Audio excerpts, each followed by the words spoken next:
Hey y'all, you're welcome to the part 2 of the going to Ghana video.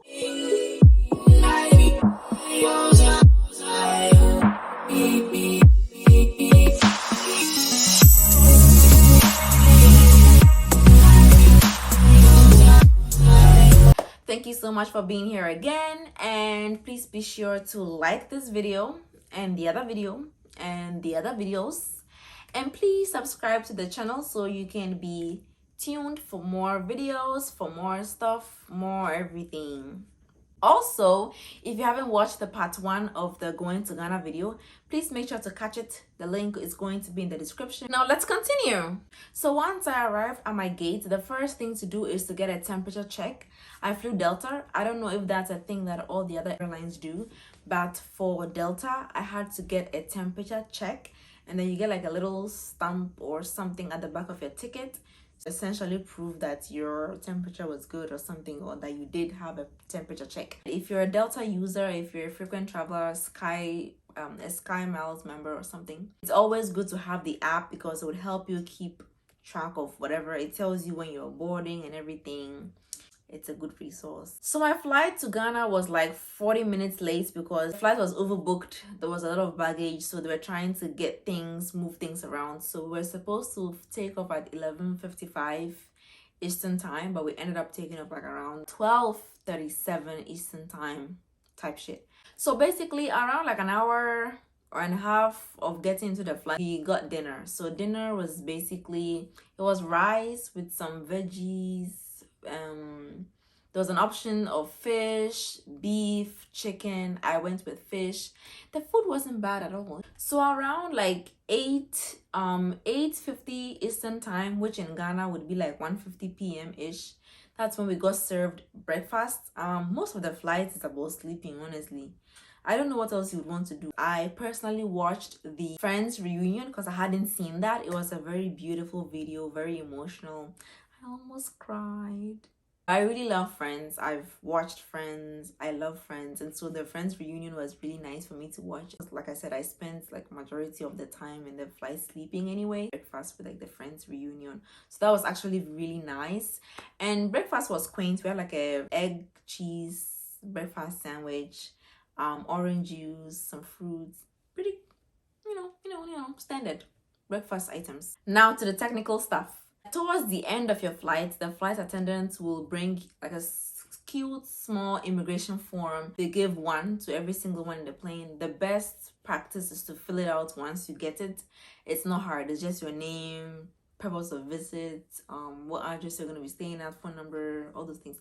Very, very, very easy. You should fill that card out in the plane before. Ooh, something is in my eye. You should fill that card out before you get out of the plane. Otherwise, you'll be slowed down by having to stop and actually fill that out before moving forward.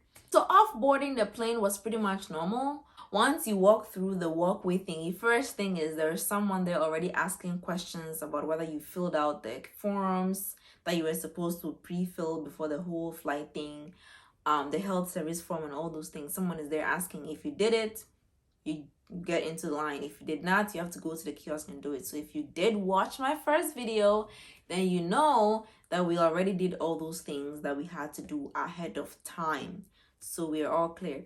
So there's a line that you go through directly once you already confirm that you've done all that. There was someone in the line who confirmed to make sure that they have your name down as someone who has paid their $50 or $150 payments or whatever. So the first place that you go to is like a place, you obviously wherever you go, your passport is what they want. The passport is what you should present wherever you go. So first thing is your passport, and I think they give you a receipt for the payments and everything that you made. They give you like another receipt. And then the next place you go to is to actually get swabbed for your COVID thing. So it's going to be nasal, so it's going to go up your nose. It's a little bit painful, but it works. It's fast. So after you go from there, you walk all the way down the escalator, and then you meet like you meet an official over there who is going to make sure that you have that little card that you got from the plane. So if you have it but you haven't filled it out, then you are supposed to stand there, get a pen and fill it out. If you don't have one, they have some there. They have like blank ones that you can pick up and fill out. And if you already filled it out and everything, then you just keep going into the line until it's your turn, and then you go to the window where you present the passport and the card that you filled out. They're going to do what they have to do with it, give it back to you, and then there's another place where you have to go to, who pretty sure they questioned me. I don't know if it's a standard practice or that was just me, but they questioned me, where I'm coming from, what am I doing here. Okay, cool. And I moved on. So after you move on from there, that's when you go to the baggage claim. So when you go to the baggage claim, me personally, as I mentioned before, I wrapped my suitcase. So by the time I got there, they had already moved it to the side. But me, at that point, I really needed to pee, because I didn't pee in the plane. I didn't want to use the plane bathroom. Me and plane bathrooms are like, there were some ladies in front of the bathroom who were like, oh, hi, you're welcome. How was your flight and whatever? And I'm like, I was smiling, but then in my head, I was like, sis, I really gotta pee. This is not the best time to ask me welcome and anything. Please, please, please, please, please. Mommy. I have to pee. I didn't see all that, obviously. On the outside, I was like, yeah. I was with mask.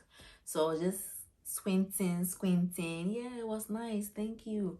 Then I went to go pee. Oh, the airport bathroom is actually very impressive.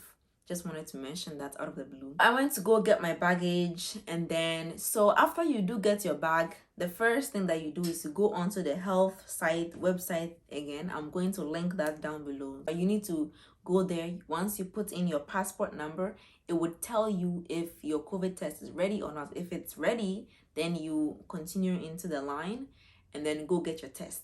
They're not going to tell you whether it's negative, positive, or whatever. They're just going to give you a test. So when you do get your test, you see what the result is. Mine was obviously negative.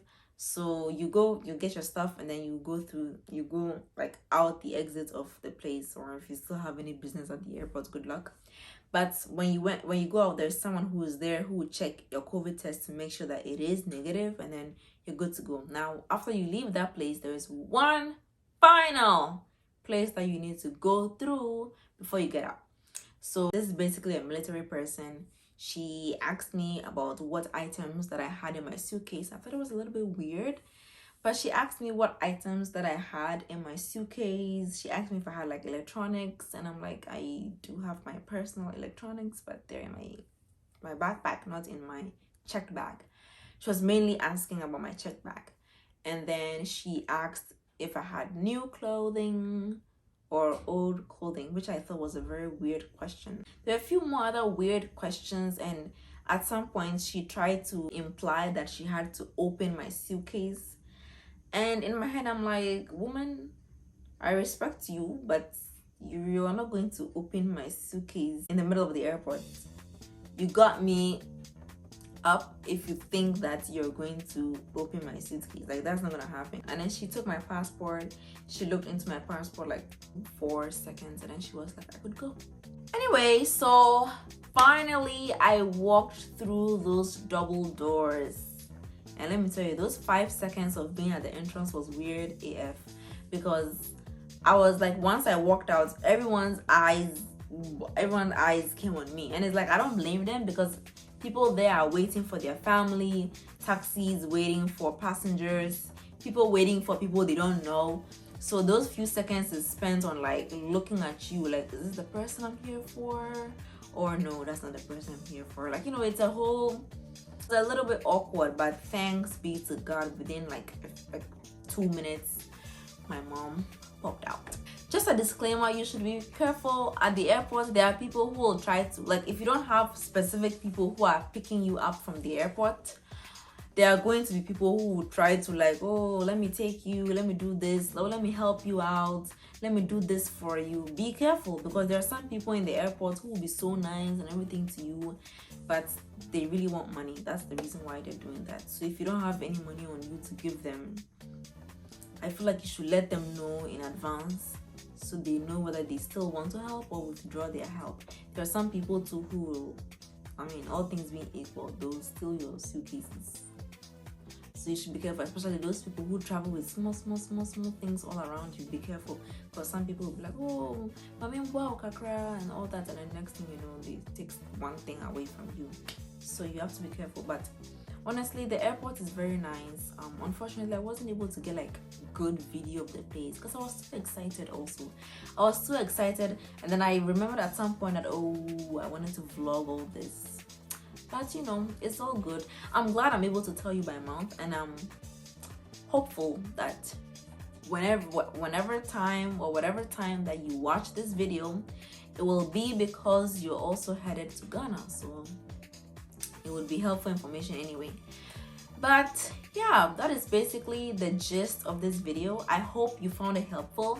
I know December is over, you know, the year of return, dirty December. I know that's over, but there are some people who still like to go to Ghana in January, February, you know, in other months where it's much more quiet and you can do more of the less Raz stuff.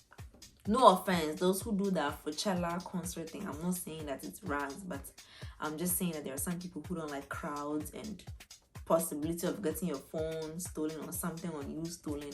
Some people go to Ghana for the tiny luxuries, for the tourism and all those other things. So if you are the tourist and the soft life type person, then you know, going in other months aside from December is a good fit for you. So you're welcome to my video, and thank you for staying. But like I said, thank you guys so much for staying with this video. Be sure to like it and stay tuned for the next video. For now, thank you so much. Good night. Holy Father.